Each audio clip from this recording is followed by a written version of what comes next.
It's day 3 of Summer Game Fest, and we just saw the Xbox Bethesda Showcase, and one of the biggest games to be announced was Pentiment. Am I saying that right? Yes. What does Pentiment mean? Pentiment is, it's either pentimento or pentiment. It refers to a painting in which there is one painting on top of another one. It could be details that were changed, figures moved around, or hidden. Sometimes it was done for sort of political reasons, or to remove a character, or just change something for the preference of the person who owned it. What is this game actually about, and how do you play it? Yeah, so the game is about an artist named Andreas Mahler, and it is set in 16th century Bavaria in the Holy Roman Empire. You are an artist who is finishing his journeyman years and about to become a master, and you're kind of doing some odd jobs, and you're in a monastic scriptoria. At this point in time in history, there are very few monasteries that are still producing manuscripts, but there's one that desperately needs some help. You help them out, but while you're doing it, a murder occurs, and your friend and mentor at the scriptorium is accused of it. And so Andreas takes it upon himself to figure out who the real killer is. And then he becomes involved in a conspiracy that goes over 25 years of time. So it actually spans several generations. And the gameplay it's much like a game like Oxenfree or Night in the Woods, where you spend most of your time walking around the environment, meeting with characters, talking to them, learning the motives and motivations that people might have had to commit the murder, looking at evidence, and then sort of presenting it to the ultimate arbiters, because you're not a judge, you're an artist. I got the kind of through line of that, and it's exciting, but then you also said a bunch of words that I did not understand. So I was like, okay, this is going to be one of those games where I learn something about history. It's worth pointing out that we know that a lot of people who come to this game might like the subject matter or the idea of the subject matter, but might not be familiar with things. Yeah, exactly. So we do have an in-game glossary that's very easy to access. So if we start talking about Martin Luther or Aristotle or something of that nature, you can sort of just hit tab or click on the thing and it'll show you. Who is Aristotle? Yeah, this is who this person is. And so we don't assume a ton of familiarity with these subject matters, and we do hope that the story is engrossing and that you kind of pick up and learn things about this time period along the way. It definitely feels like a passion project, but like, how do you kind of reconcile doing this as a studio, doing something like this when you know the world around you is like, New Vegas 2, when? And like they see your name attached to it and they know your pedigree, and then this comes out. You have to like almost present and explain that to a lot of people, right? To be like, hey, this is the kind of thing we want to do.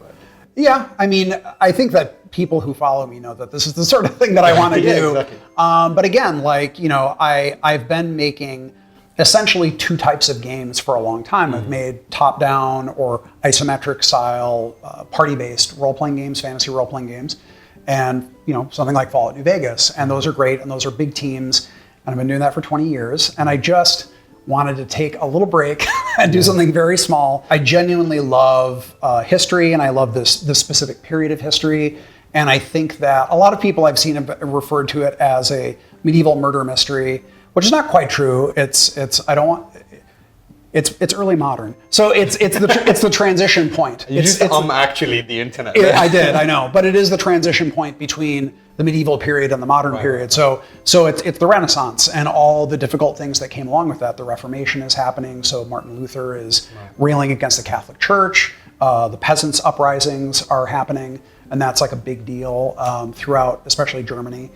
And I think it's fascinating. It's a period of history that's not covered a lot in games, and if it is, it's usually not in this way. And so I wanted to make a story that's really focused on the personal interactions between Andreas, the monks, the nuns, all the people in the village that are nearby, but then tie it into these larger trends in history that are occurring. I really want people to be drawn in by the story itself and the characters, and then all the other historical stuff is just things that they sort of pick up along the way. And if they don't like do a deep dive on Ficino and like all these other like writers, that's totally cool. They can just be like, cool, got it, anyway. The way you described that, my brain was translating it as, relationships between certain people, factions. Kind of sounds like New Vegas in a way, where you go in and like, is it fair to say that kind of, how's the DNA of, Obsidian and your kind of style of design and writing and narrative kind of represented in this? It seems like that is how you want it, right? Like the relationship with the church and et cetera, et cetera. Yeah, I think, we don't have like faction systems or things that, but character interactions, character motivation, storytelling is really at the heart of this stuff. Making the player make difficult choices is also like a key Obsidian thing that people are going to see in the game. So one of the things that's come up is you're not in charge of investigating this murder, but you take it upon yourself. And when you give evidence, like people say, like if you point someone out and tell the archdeacon who's investigating what happened, that person's probably going to die. Right. And we're very upfront, like you're not going to know who the real killer is. You have to make your best guess. And you can make that choice based off, you believe that genuinely they are the person that did it. Right. You can think that they're the person that should be executed. You just don't like them. Yeah. You could think it's the person that the people are going to be least upset about disappearing. But whatever your choices are, that will then play out over the next years that happen in the game. And presumably it has like a ripple effect on the world around you. Yeah, with one of the unique opportunities about this is because it's in a small community. There's the abbey and then the town, and it's over 25 years. We can show generations of people, and sometimes generations of people cut short because, for example, they got killed. And we really like that possibility and potential for choice and consequence, and also just seeing how characters develop and react over time that way. Is there like a case of, when you have these moments where you're like, there's no real historical evidence for this, we kind of have to fill it in a bit? Like, do you also feel like a responsibility that we should call out the fact that we didn't, like we kind of have fudged this a bit, or is there a way do you do that? Because I know, like personally, like a lot of gamers, like we're probably learning, things from games and taking it for fact. You wouldn't believe the amount of people that know like Italian Renaissance history because they played Assassin's Creed. Oh, absolutely, Creed. Yeah. I mean, that's one of the things I think is really cool about Assassin's Creed. Yeah, so it's like, but then also you get people like, there's a guy who in history called Ezio Auditore Firenze, and you get some Italian like historian being like, what are you talking about? Yeah. So like, do you feel like a responsibility to like, do you even have a section where it's like, here's all the stuff that we kind of fudged? Like, no, we don't have anything like that. But like I said, when it's very unusual or very strange, we try to at least address it if people are sort of interested. Okay. Maybe someday we'll do a behind the scenes where I can say like, okay, that and that thing and that thing. Well, finally, how does it feel to have it out there finally? And I've seen like the responses have been very positive from it. Like, you've had it in your mind for a long time. Now it's out there. How does it feel? It's really great. I mean, obviously, waiting to announce a game is always sort of nerve-wracking.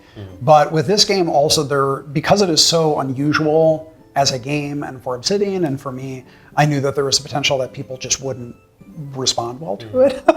But yeah, I mean, like in the 15 minutes between the launch and me going like, on Twitter, it seems to be pretty good. But at least you get, regardless of the outcome, at least you scratch that itch in your head that's been there for so long, which must inevitably will feel good. And if anything, you get self-fulfillment out of it, right? Well, yeah, and like my stance with this always is it's a niche game and it's fine as long as it finds its audience. And at least from the response so far that I've seen online, there are people that want to play the game. So as long as there is a healthy group of people that are like, I really want to play this game, then that's good for me. Well, Josh, I want to play it. I'm sure I'll become a smarter person from playing it, and I look forward to it. Thank you so much for your time. Thank you. I appreciate it. Keep it GameSpot for more on Pentiment in the weeks, months, and hours, I guess, to follow. And we'll see you soon. Bye.